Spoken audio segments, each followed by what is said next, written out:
హైదరాబాద్ మియాపూర్ పరిధిలోని సిద్ధార్థ న్యూరో హాస్పిటల్లో ఠాగూర్ సినిమాలోని సీన్ రిపీట్ అయింది.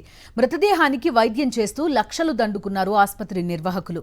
గత నెల 10న కడపకు చెందిన సుహాసిని కళ్లు తిరిగి పడిపోవడంతో సిద్ధార్థ న్యూరో హాస్పిటల్కి తీసుకొచ్చారు. నెల రోజుల నుంచి ట్రీట్మెంట్ చేస్తున్నామని చెప్తూ 12,50,000 బిల్ కట్టించుకున్నారు. బ్యాలెన్స్ మరో 5 లక్షలు కట్టాలని యువతి ఖచ్చితంగా బతుకుతుందని నమ్మబలికారు. శుక్రవారం అర్ధరాత్రి బంధువులకు ఫోన్ చేసిన హాస్పిటల్ సిబ్బంది సుహాసినికి సీరియస్గా ఉందని, డబ్బులు కట్టి ఇక్కడి నుంచి తరలించాలని సూచించారు.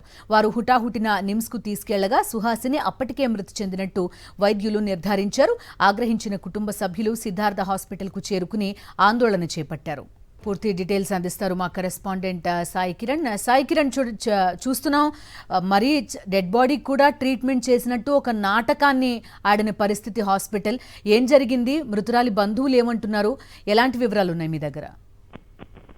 ముందు కడప నుండి ఆ బాధితురాలు 23 వయసు ఉన్నటువంటి ఆ యువతిని కడప నుండి ఇక్కడ తీసుకొచ్చారు. బెస్ట్ న్యూరో హాస్పిటల్ ఏది అని చెప్పి వాళ్ళు గూగుల్లో సెర్చ్ చేస్తే అక్కడ సిద్ధార్థ హాస్పిటల్ మదీనాగూడలో వాళ్ళకు అడ్రస్ దొరకడంతో వాళ్ళు హుటాహుటినే తీసుకొచ్చారు. అయితే తీసుకొచ్చినప్పటి నుంచి కూడా ఆ అమ్మాయి ఒంట్లో ఉలుకులేదు పలుకులేదు. అయితే డాక్టర్లు మాత్రం ట్రీట్మెంట్ పేరుతో వాళ్ళు నటన చేశారు అనేటువంటిది ఫ్యామిలీ మెంబర్స్ చెప్తున్నారు. దాదాపు 12,50,000 బిల్లు వసూలు చేసిన తర్వాత ఇంకా ఆమె ఆరోగ్యంలో ఎటువంటి చలనం లేకపోయినప్పటికీ కూడా 5 లక్షల బిల్ కట్టాలంటూ కూడా వాళ్ళు నమ్మబలికారు అనేటువంటి చెప్తున్నారు. చివరికి ఇక వీళ్ళతో కాదు అని చెప్పి వాళ్ళు బంధువులు ఆ యువతిని నిమ్స్ ఆసుపత్రికి తీసుకెళ్లేసరికి నిమ్స్ ఆసుపత్రి వైద్యులు ఆ పాప అప్పటికే చనిపోయింది అని చెప్పి ధృవీకరించారు. మరి చనిపోయినటువంటి పాపకు దాదాపు 3-4 రోజుల నుంచి వెంటిలేటర్ మీద ఎట్లా చికిత్స చేయించి ఇట్లా డబ్బులు వసూలు చేశారనేటువంటిది వాళ్ళ పేరెంట్స్ గుర్తించి సిద్ధార్థ న్యూరో హాస్పిటల్కి వెళ్లి ఆందోళన చేస్తే మాత్రం డాక్టర్లు పొందలేని సమాధానాలు చెప్పడం, అలాగే వారికి